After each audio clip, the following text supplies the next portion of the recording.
Thanks for joining us for 5 on 5. I'm Joe Sullivan. Pleased to be joined today by Senator Merkley. Senator, thanks for taking time from Washington, D.C.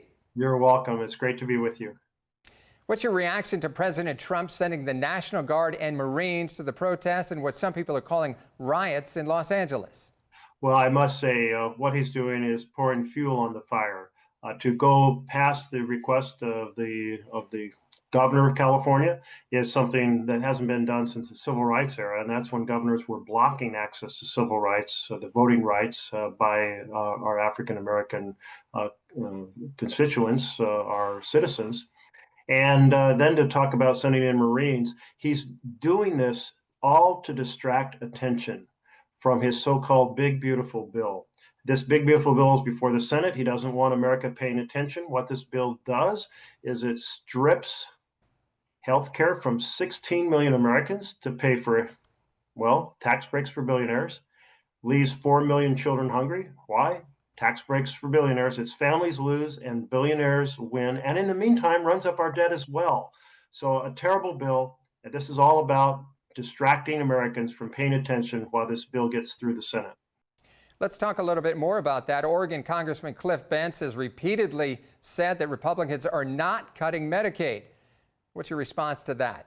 Well, it's simply not true. I mean, the nonpartisan CBO puts forward the estimates. They run the analysis based on what the bill says, and they came back and said, well, before it was 13 million, but they've added so much red tape, making it very, very difficult for people to stay on. And this is in Oregon. This is the Oregon Health Plan. Medicaid is the Oregon Health Plan. And if you wrap the doorway in red tape so that, well, basically people have to do monthly reports and re-sign up every 6 months. Imagine a mother with 2 children, 2 part-time jobs, his schedules conflict. Always she's on the verge of getting fired because one manager or another is unhappy and somehow has to be able to reapply every 6 months and possibly do reports every single month. That's all designed to force people off of Medicaid, off the Oregon Health Plan. And that really hurts rural Oregon. It's going to see a significant decrease in the funding for our rural hospitals and our rural clinics. You're pushing back against the Department of Labor terminating contracts with 3 Job Corps sites in Oregon. What would the impact of the contract cuts be? Well, this is where the labor secretary overnight ordered the shutdown of 3 sites with 400 students aged 16 through 24. These are students who generally did not follow the routine of graduating from high school and going on to a regular job. And they're trying to get their feet back on the ground. So they signed up for these programs. The programs are often a 2-year program. So you learn a trade, you get your high school degree, get your feet on the ground, which then turns you into an individual who can contribute, support your family, and contribute to society for the rest of your life.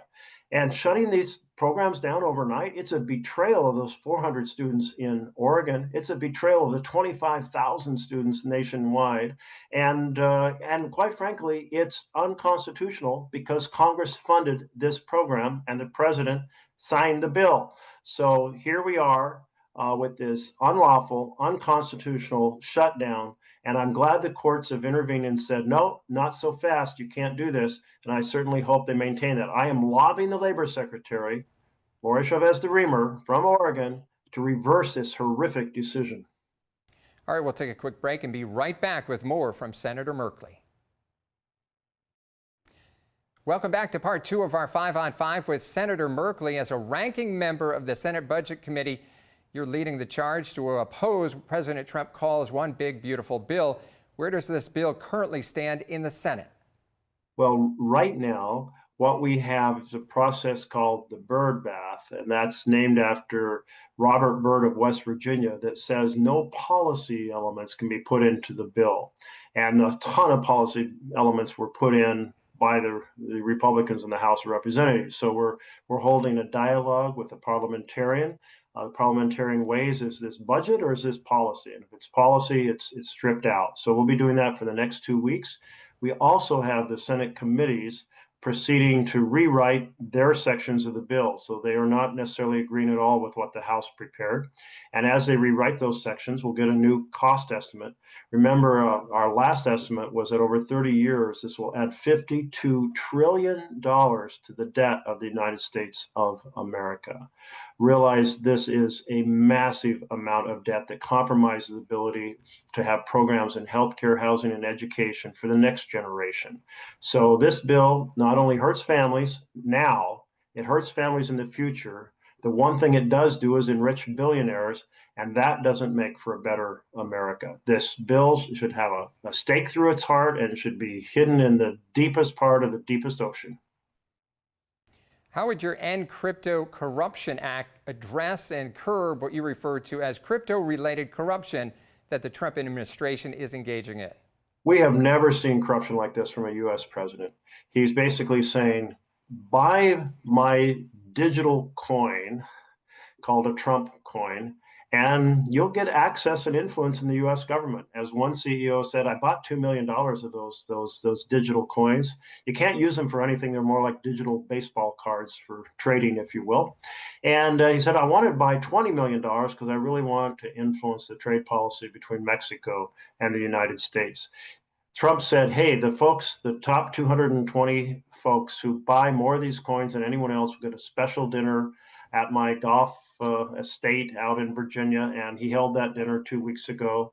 And then he has another form of coin in which a government, UAE, through an associated corporation called MGX, bought $2 billion of Trump coins, and Trump and his family get to keep all the proceeds from investing that $2 billion. And what did UAE want?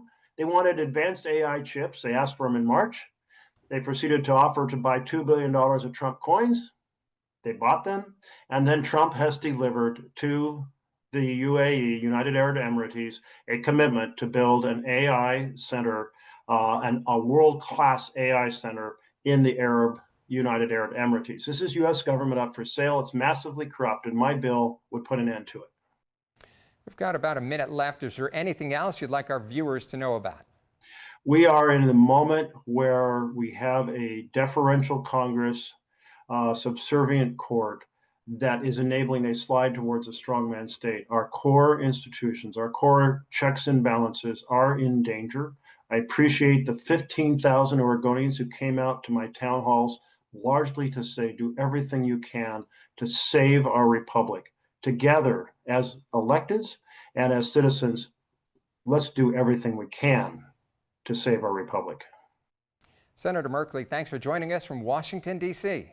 You're welcome. So good to be with you. Stay with us. We'll be right back with more local news.